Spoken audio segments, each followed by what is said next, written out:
صوتك والله. انا ما بنامش، انا 24 ساعه قاعده، انا اصحى من النوم اقلق امسك التليفون. لا بجد والله.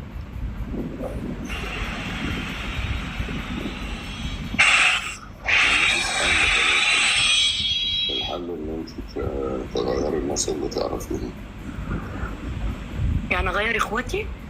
اللي هنا دول طب بعد ما اغيرهم اعمل ايه؟ هتغني مع ناس تانية.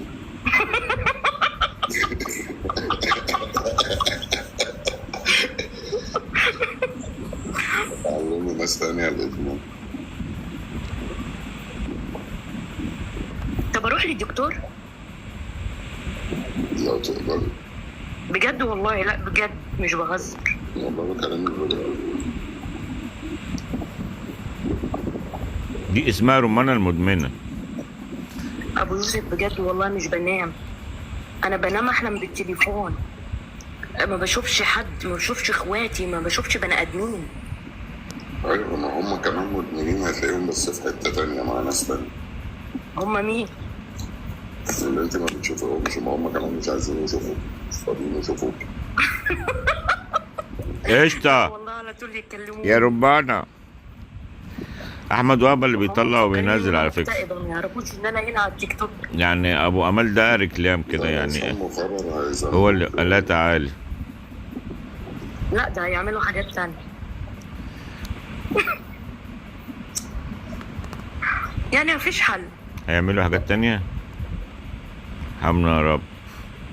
طب انا بعد كده اما انزل الشارع اقول لهم ادوني الحقنه بسرعه؟ مش هتعرفي تنزلي الشارع يعني الا لو حاجة مستعصية جدا وهتبقي متقدرة. هو انا سمعت صح؟ عايزة انا كان معايا ميعاد مع دكتور الجامعه. عايزة تاخد حقنة بسرعة؟ انا سمعت صح وابني قاعد يصوت. ولا انا انا بقول لك والله هتبقي متقدرة. يبقى ريس بعد اذنك ما نعمل مصحة ويخلينا المدير بتاعها. ابو دومة منور ابو دومة. والله كل ده مفكريني بهزر، والله انا بتكلم بجد. اقول لك على حاجة، انت عارفة يعني انا خلاص بعرف البني ادم اللي غرز من امتى؟ من اول ما يكتب كومنت. يا سلام على الخبرة، بسم الله ما شاء الله. يعني انا ما اعرفش ان حد رد عليه خلصت كده خلاص. كده خلصت خلاص.